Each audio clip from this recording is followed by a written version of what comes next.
a new parent, congratulations, and start socking it away now. 2018 plus the 18 years before your baby goes off to college equals 2036, and that's the easy math.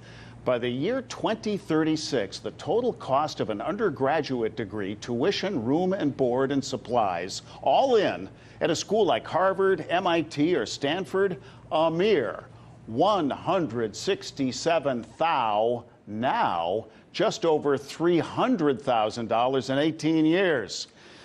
So for your newborn's future, Google 529 plan. And if you start saving now, stick with it. Your earnings alone will pay for about a third of your child's college education. Back to present day, if you are a college graduate, your school debt plus groceries plus rent probably will match you out each month. Home mortgage, a distant dream. New car loan, it's catch-22. You need the new car so you can drive Uber to pay the loan. It's a formula for stress. Senator Elizabeth Warren of Massachusetts is pushing legislation to enable borrowers to refinance at bank rates. She recalls that President Trump talked about student loans when he was on the campaign trail, campaigning on the idea that the federal government should not be making a profit off the backs of hardworking students. But talk is cheap. So what are your options? Let's ask Kat Tratina. She's a student loan expert from StudentLoanHero.com. Kat, welcome. Thank you. Well, thanks for having me. There's an interesting story about how StudentLoanHero.com was founded. Tell us about that. Sure. Student Loan Hero was founded by our own CEO, Andy. He graduated with over $100,000 in student loans and really didn't know where to start with his debt. And when he tried to work with different loan servicers to find out what his options were, they really couldn't help him. So he ended up having to do a lot of the homework himself. And through that journey, he started Student Loan Hero so that way other people, he could help them find their own options and find a way to pay off that debt. Senator Warren's crusade to simplify the refi of student loans suggests that the process is more complicated than, for instance, refinancing a mortgage. Yet your website features in-depth reviews of various lenders who do. Is it trickier to refi student loans than other kinds of debt? It's absolutely more difficult to refinance your student loans than other forms of debt, especially if you have federal student loans. Right now, there's no way to refinance your loans and keep them with the federal government, which means you give up a lot of benefits like access to income-driven repayment plans and even the ability to get your loans forgiven. The only way to redo that is to refinance your loans with a private lender, which means you give up all those benefits.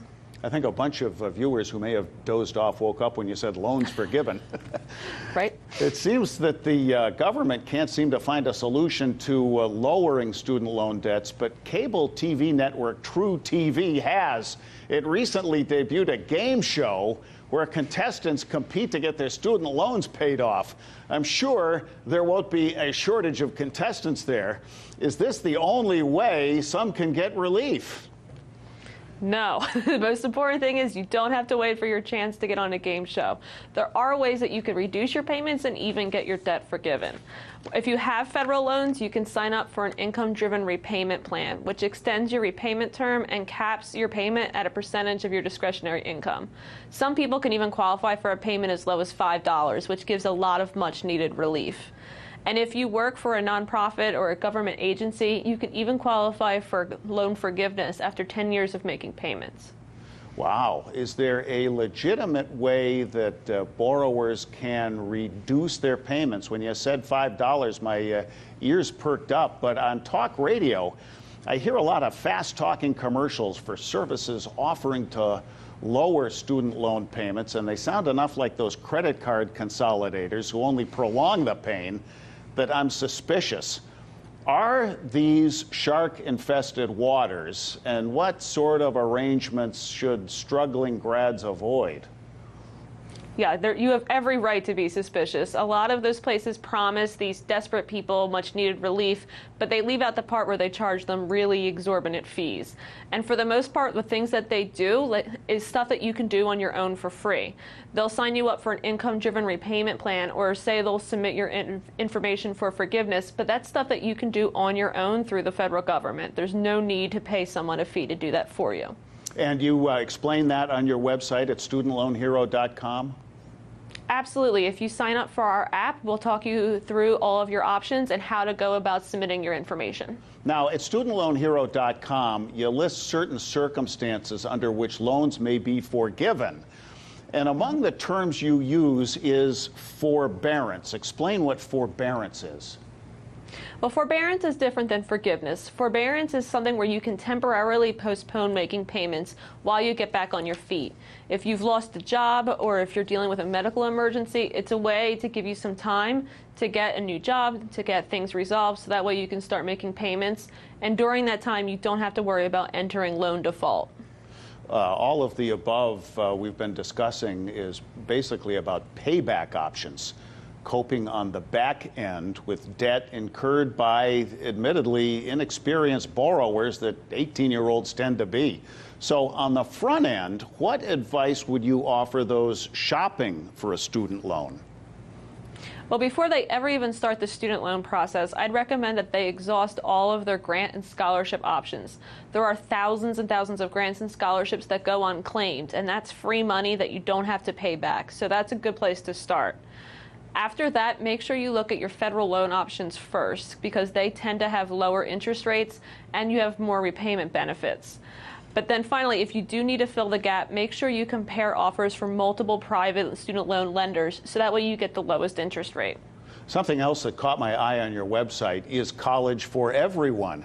Are people who attended two-year community college or vocational training schools less prone to college debt stress than the four-year grads simply because they've only bought half as much college time? Absolutely. So what we're seeing is that the average graduate of a four-year school, they leave with over $39,000 in student loan debt. Whereas someone who goes to a two-year school or a trade school, they're often leaving with a third of that debt, simply because those programs are so much less expensive. And so we're finding that a college degree is no longer necessary to be successful. Getting a trade can actually be a much more lucrative way to go. I will never make as much money as my plumber does.